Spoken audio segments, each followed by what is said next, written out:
Hi guys, कैसे हैं आप लोग। स्वागत है आपका हमारे यूट्यूब चैनल एग्रीकल्चर पढ़ो में। आई होप आप लोग अच्छे होंगे। तो आज का हमारा नया टॉपिक है हॉर्टिकल्चर से रिलेटेड। इसमें हम जानेंगे कि हॉर्टिकल्चर क्या होता है। ये बहुत बेसिक वीडियो होने वाली है।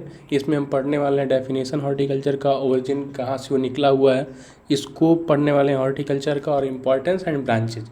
तो आइए चलिए देखते हैं हम लोग हॉर्टिकल्चर होता क्या है, उसका इंट्रोडक्शन।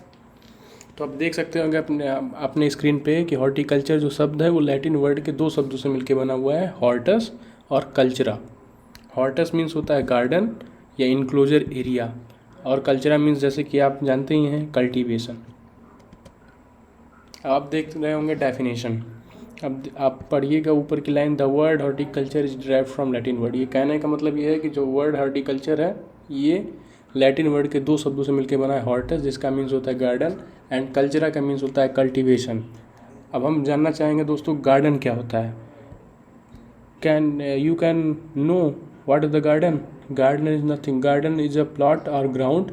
गार्डन क्या होता है? एक ग्राउंड होता है, प्लॉट होता है, प्लॉट का ग्राउंड होता है जिसमें हम क्या करते हैं, हर्ब, फ्रूट या फ्लावर का कल्टीवेशन करते हैं। अगर अब हम देख सकते हैं कि फादर ऑफ हॉर्टिकल्चर कौन है, तो father of horticulture M.H. Mary गोडवा जी हैं वर्ल्ड में, और father of horticulture in India doctor Chadha. कई बार दोस्तों क्या होता है कि हम सर्च करते हैं गूगल वगैरह पे, तो father of horticulture in world and India दोनों M.H. मैरी गोडवा जी को ही दिखाता है। तो प्लीज़ आप लोग एक बार अपने टीचर से कंसल्ट कर लीजिएगा इस बात के लिए। अब देखते हैं हम लोग definition, what is agriculture, what is horticulture, sorry. Horticulture can be defined as the science, art and technology of cultivation. Horticulture क्या है? साइंस है, टेक्नोलॉजी है, आर्ट है, कल्टीवेशन करने की, यूटिलाइज करने की, and improvement of garden crop. Garden crop को कैसे हम प्रोड्यूस कर सकते हैं, उसका कल्टीवेशन करते हैं, इसी को हम हॉर्टिकल्चर बोलते हैं। गार्डन क्रॉप्स के अंदर आता है फ्रूट्स हो गया, वेजिटेबल्स हो गया, प्लांटेशन क्रॉप जैसे कि रबर, टी, कॉफ़ी।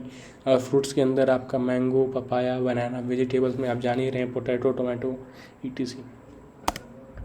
अब देखते हैं हम लोग इम्पॉर्टेंस ऑफ हॉर्टिकल्चर। हॉर्टिकल्चर का इम्पॉर्टेंस क्या है? तो हॉर्टिकल्चर क्या है? As a source of variability in produce. इसमें हमको कहते हैं वैरायटी मिल जाती है प्रोड्यूस करने की। पोटैटो भी कल्टीवेट कर लेते हैं, टोमेटो भी कल्टीवेट करते हैं, मैंगो भी प्रोड्यूस कर लेते हैं, रबर भी प्रोड्यूस कर लेते हैं। दूसरा पॉइंट आप देख सकते हैं, as a rich source of nutrient. जैसा कि हम जानते हैं कि वेजिटेबल्स में बहुत ज़्यादा न्यूट्रिएंट्स होते हैं, मिनरल्स होते हैं, फाइबर्स होते हैं। जैसे कि आप मैंगो को लीजिए, मैंगो में विटामिन ए का कंटेंट 4800 इंटरनेशनल यूनिट होता है। ये कई बार एग्जाम में पूछा गया है कि मैंगो में आपका विटामिन ए कितना होता है, तो उसका जो मात्रक है, मेजर किया जाता है, वो IU में किया जाता है। तो उसमें 4800 IU पाया जाता है विटामिन ए। और तीसरा पॉइंट देख रहे हैं, as a source of medicine. ये मेडिसिनल जो प्लांट होते हैं, जो हमारे हॉर्टिकल्चर प्लांट्स होते हैं, उनका मेडिसिनल वैल्यू भी बहुत ज़्यादा होता है। जैसे कि आप जान ही सकते हैं, ये हो गया अपना मेडिसिनल रोज हो गया, जो फ्लावर के रूप में हम कल्टीवेशन करते हैं गार्डन के अंदर। फिर देखिए आप हॉर्टिकल्चर क्रॉप के बारे में क्या करती हैं। हॉर्टिकल्चर क्रॉप जो होती हैं एम्प्लॉयमेंट जनरेट करती हैं। जैसे कि अगर हम एक नॉर्मली बात करें, जो फील्ड क्रॉप्स होती हैं वो हमारी 140 आदमी पर ईयर मांगती हैं, जबकि हमारी जो हॉर्टिकल्चर क्रॉप्स हैं वो 860 मैन को मांगती हैं पूरे एक सीजन में। अगर वहीं हम बात करें ग्रेप्स की, या फिर हम बात करें ऑरेंज की, तो वो 1000 से 1200 लेबर पर डे एनम के हिसाब से वो उन लोगों का रिक्वायरमेंट है। तो ये इसकी इंपॉर्टेंस है। चौथा पॉइंट हम लोग देखना चाहिए, इसे एस्थेटिक वैल्यू होती है, इन लोगों की वैल्यू बहुत एस्थेटिक होती है। Effective utilization of waste land. अगर आपके पास कोई वेस्ट लैंड लगा हुआ है तो वहाँ पे हम फील्ड क्रॉप का तो कल्टीवेशन नहीं कर सकते, बट हम हार्डी नेचर के प्लांट जैसे आप मैंगो हो गया, पपाया हो गया, ये सब हम लैंड पे लगा सकते हैं और उसका यूटिलाइजेशन कर सकते हैं। वेस्ट लैंड का, सलाइन सॉइल का, एसिडिक सॉइल का, यहाँ पर हम ये सब प्लांट लगा सकते हैं। अब आप देख सकते हैं स्टेटस ऑफ हॉर्टिकल्चर। हॉर्टिकल्चर का स्टेटस क्या है इंडिया में, तो आप देख सकते हैं अपने स्क्रीन पे, India rank second in area and production. India का जो रैंक है एरिया और प्रोडक्शन में, इंडिया वर्ल्ड में दूसरे नंबर पे है। यानी क्षेत्र और प्रोडक्शन के हिसाब से आपका जो इंडिया है वो दूसरे नंबर पे, और पहले नंबर पे चाइना है। इन हॉर्टिकल्चर, हॉर्टिकल्चर में इंडिया पूरे वर्ल्ड में 13.38% कॉन्ट्रीब्यूशन देता है पूरा प्रोडक्शन में। जितना भी प्रोडक्शन इंडिया टोटल वर्ल्ड में हो रहा है उसमें इंडिया का जो कंट्रीब्यूशन है वो 13.38 है। ये दोस्तों ये डाटा जो है 2019 और 20 का है, जो नेशनल NHB के द्वारा दिया गया था, नेशनल हॉर्टिकल्चर बोर्ड के द्वारा, वहाँ से हम लोगों ने इसको कॉपी किया हुआ है। हॉर्टिकल्चर क्या करता है, कवर करता है 13.08% of total Indian agriculture GDP। जो GDP है इंडियन एग्रीकल्चर की उसका 28% जो है हॉर्टिकल्चर कवर करता है। फ्रूट शेयर जो है 10% है टोटल वर्ल्ड प्रोडक्शन में इंडिया की हॉर्टिकल्चर का। मैक्सिमम हॉर्टिकल्चर शेयर जो है आपके पास यूपी में है 13% और वेस्ट बंगाल में 10%। एरिया एंड प्रोडक्शन के हिसाब से आप देख सकते हैं इंडिया में पहला सबसे एरिया जो है 27.56 मिलियन हेक्टेयर है और जिसमें प्रोडक्शन होता है 333.25 मेट्रिक टन। अब हम देखते हैं ब्रांचेज ऑफ हॉर्टिकल्चर की कितने ब्रांचेज होती हैं। वैसे तो हम जब कि बुक्स में देखते हैं तो हॉर्टिकल्चर की हमको कई ब्रांचेज मिल जाती है, बट उसकी जो मेनली ब्रांच है वो 4 होती हैं। पहली कौन सी होती है दोस्तों, तो पहली ब्रांच हमारी है pomology.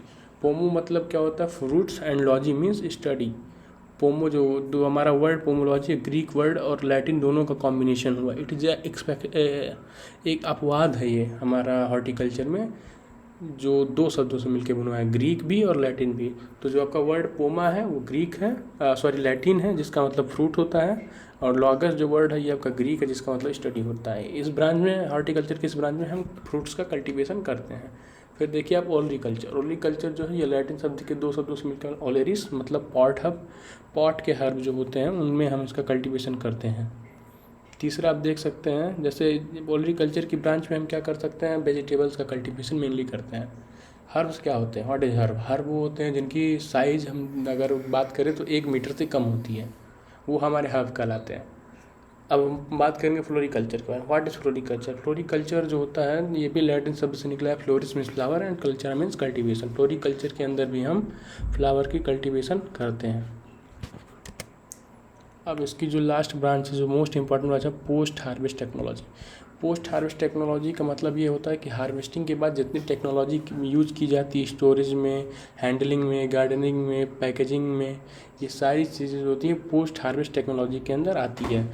About in a year 35% जो हमारा लॉस होता है वो पोस्ट हार्वेस्ट के कारण ही होता है कि हम प्रॉपर पोस्ट हार्वेस्टिंग नहीं कर पा रहे हैं, जिससे 35% वेजिटेबल में लॉस होता है।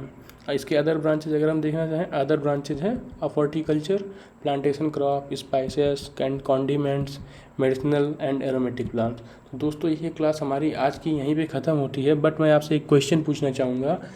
जैसे हम लोगों ने एक नया सीरीज़ शुरू किया है, हर वीडियो के लास्ट में हम एक क्वेश्चन पूछेंगे उस सीरीज़ से चलता हुआ। तो हमारा आज का क्वेश्चन ये है कि IVRI कहाँ पे सिचुएटेड है और इंडियन इंस्टीट्यूट ऑफ हॉर्टिकल्चर कहाँ पे सिचुएटेड है, ये आपको कमेंट बॉक्स में बताना है।